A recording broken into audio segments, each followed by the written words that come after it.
Last time on Candidly Speaking. The world to know that right now, the slavery that we endured here in North America, some people in other parts of the world are going through it right now.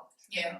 And when you think of, you put yourself in that standpoint, see, we don't feel it until it's at our doorstep. Mm-hmm. We don't acknowledge it until it's at our doorstep. Okay, it's not happening now. This is a thing of the past. But let's say, hypothetically speaking, that day were to face us presently. You see what I'm saying? If we just woke up one day and we're just slaves, like back in the way back in the day, and you think about people that went through hell and lost their lives just so that we can be able to vote, just so we can be able to walk down the street without having to, worry about being hung. So your stance on it is we shouldn't be saying nigger because of I just like a person would accept a word like you would females. I feel the same way about females that call themselves the B word. I feel the same way about it, but a lot of females, they'll be like, yo, I'm the baddest B and this. And then, but I don't say that, by the way. But think about it like this. It's like, okay, do you know what that word means? Yeah. Like, you can't take... I get it, because I am a strong believer, too, and understand, like, the words have power, and sometimes, like, what does nigga mean?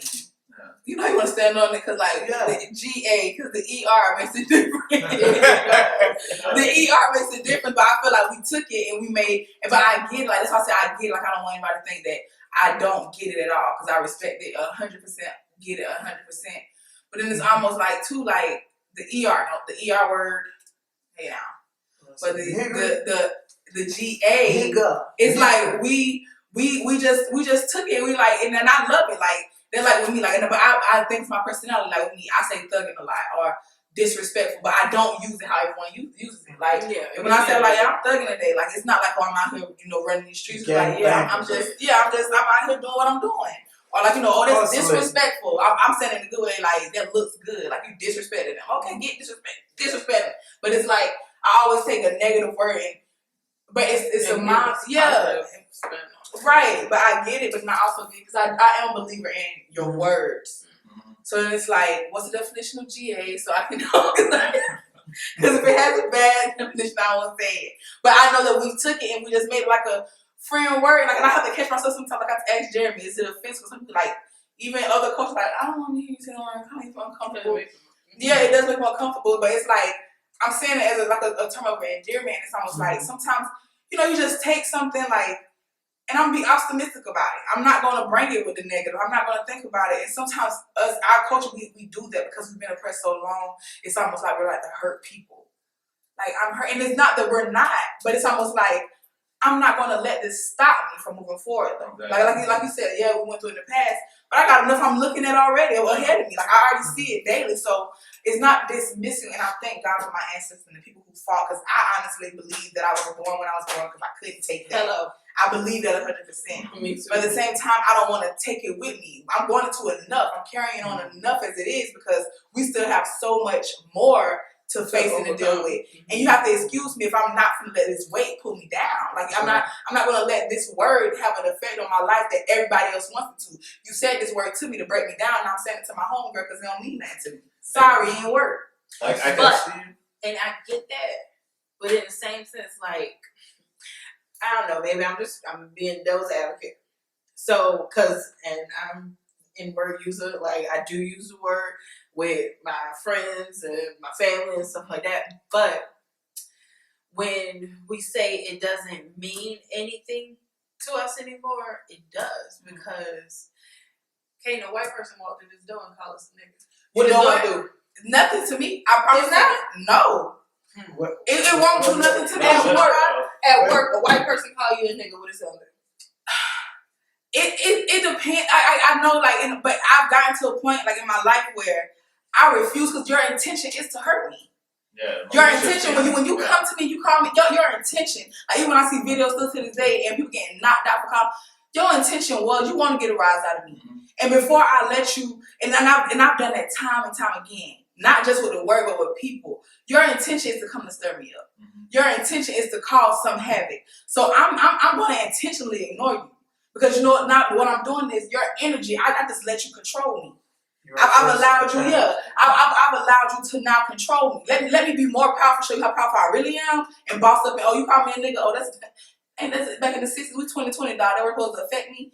Now on a good day, it probably would get enough of those. It probably, but what I'm really working towards is I'm not going to let that. Like I said, I got enough to look forward to. Like, and it's not all good. So it's like your intention when you do certain things and say certain things, and your intention was to break you down. Yeah, and I'm not going to allow you to do that. So I'm going to ignore you because when you saying all these racial slurs and you going off in the mouth, you know that you're saying that to get a rise out of me. When you see those videos, a lot of times you see those videos going viral, the other race is not doing anything. They're pushing them. They're like, behind, you nigger, you this, that, and the other. You're trying to get something out of me. Like, man, this is beyond me now. No. I'm sorry, this is beyond me. Because you wanna take me there, and a lot of times we put ourselves in situations to where, like, you look back and you're like, I really just gave them that power. I gave them the power, like, that's what they want, and they walk away feeling good. Even if you punch them, you see somebody get knocked out there, but they get up like, yeah, I'm still in the lead. I still know what to do. Yeah. I'm still able to get under your skin after all these years. That N-word still make y'all feel away. But look at both sides though. Like I see both sides. I could understand like both y'all, like all three like sides, because like one side, like Krisha, it's like you're saying positive about the entire situation. There's no malicious intent. Like you know the past, like you understand it, you grasped it. That's why you're respectful to the elders, right? So like because you know there's no malicious intent, you say it in a word like as in like, okay, you accepted history. This is part of history. You can't let that go. Because that was like really like an intense part of history and still effective till today, right? But the reason why it's still effective today, and this is getting onto his side, is because as one keeps it alive through positive intent, it keeps it relevant to where even the negative intent now keeps Still it there. lives. Exactly. Yeah, I get you saying. So it's just like, even though like, and like how he says like, obviously nobody can break it down, like Rome wasn't built in a day. But if it wasn't being used at all, like we could accept history, but not always talk about it. Have you ever had like an ex-boyfriend or ex-girlfriend like talk about the same situation y'all got over already?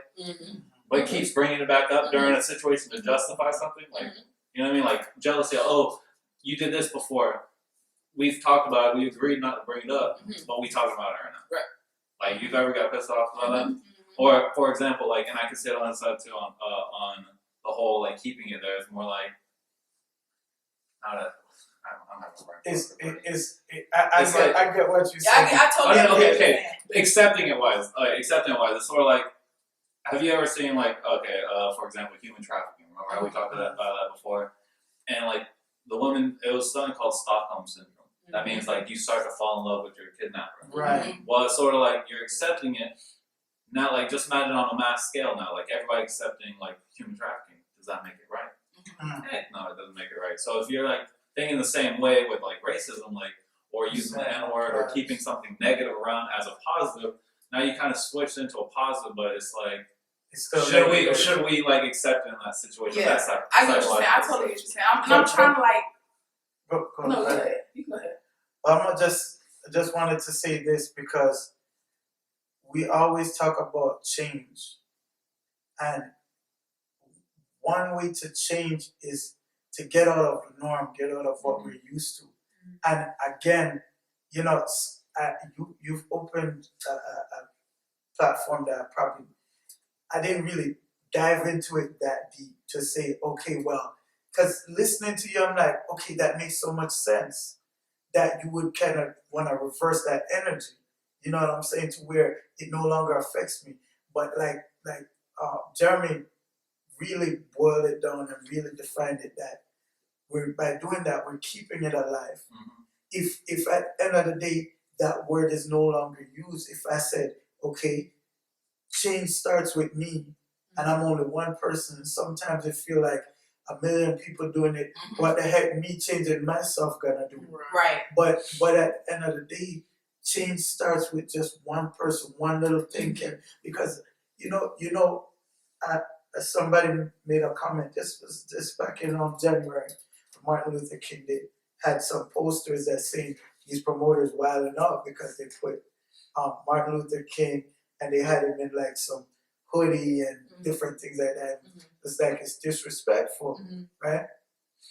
So I made a comment. Somebody made a comment and say, "Well, he's not Jesus and this, that, the other." I said, "Yes, but he was a freedom fighter and he deserves respect, right?" So then the other person came under the comment and said, "Well, he wasn't a freedom fighter. He just fought for equality." Can I ask a question? That's part. What was wrong with the goals and the hoodie being on? Okay, see. Because it's what it's associated with. Yeah, you feel like it's negative, but what makes it negative? But think about it like this. The image and what he represented was not that. Do you know the chain that goes around your neck? The jewelry that we wear?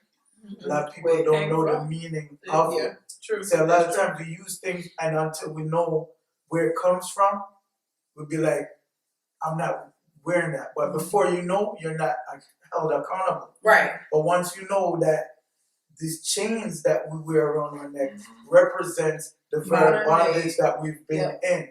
But see, because we're negligent of so many different things, we become accepting of it. That's why when the elderly, they have that knowledge and they can sit down and tell you that, hey, this is what this means and this is what this means, and it gives you a whole different perspective.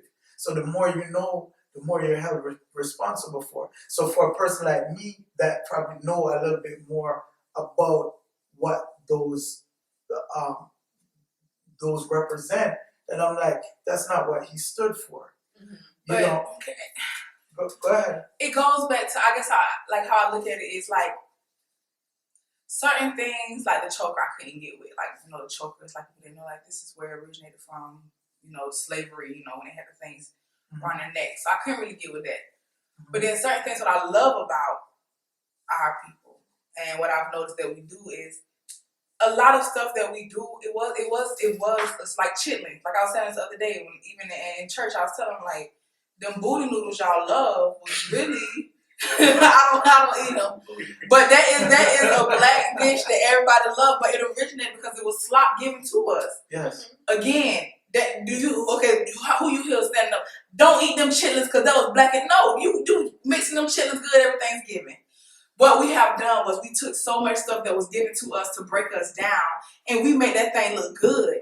So even though, yeah, it's the modern day, all that stuff, but excuse me, that same stuff that y'all saying is associated with it, and it's not saying, please hear me good, like this is the black power coming out. But almost every culture loves us because we've taken the oppression and we made it great. We've made everything that we were never supposed to be who we are today. We were never supposed to be positive. We were never supposed to love ourselves. We were never supposed to feel away. But everything you gave to me, I took it and I made it great. Everything that you said I couldn't do, I took it and I made it great. Everything that you said, you look this way, you dirt. I take my natural hair and I wear my fro. I make it look good. Now you see girls around here, I wear my cornrows because I couldn't do nothing to my hair back in the slavery days. Now my designs look good, and now you see the next white, Asian, all these people in America because of our culture. So like that's how I think. Because I can't keep taking all this negative. I'm not gonna do this. I'm not giving you what you wanted. I'm giving you what you want. I'm not doing this. I'm not doing that because you gave me all these things to make me feel bad. Excuse me, my chitlins taste good. They don't even taste like pig intestines. They taste like a gourmet dish around here. Booty noodles. So you know what I'm saying? So sometimes I feel like I'm gonna take that negative that you want so bad to break me down, and I'm gonna sit to the top and like, look what you made me do. So you wanted so bad for this to break me, but I took these rocks and built my house with. I took these bricks you threw at me, these stones, and now look at my mansion. You wanted to break me, but I'm sorry, my innovative spirit that my ancestors gave me when we didn't have nothing, I'm not rocking with it. You threw me all your trash, you threw me all your junk, and I took it and I built something from it. You know what I'm saying? So it's like that word that you gave me, nigga, now what's up, my nigga? You know what I'm saying? Like, you will no longer break me in that way, but I totally, don't please, like, that's how I want everybody to get it. I totally get it. I respect it 100%, but it's almost like you gave me all this to break me. Like, you know what I'm saying? Jay, who you are right now, you a black Afro-Jamaican.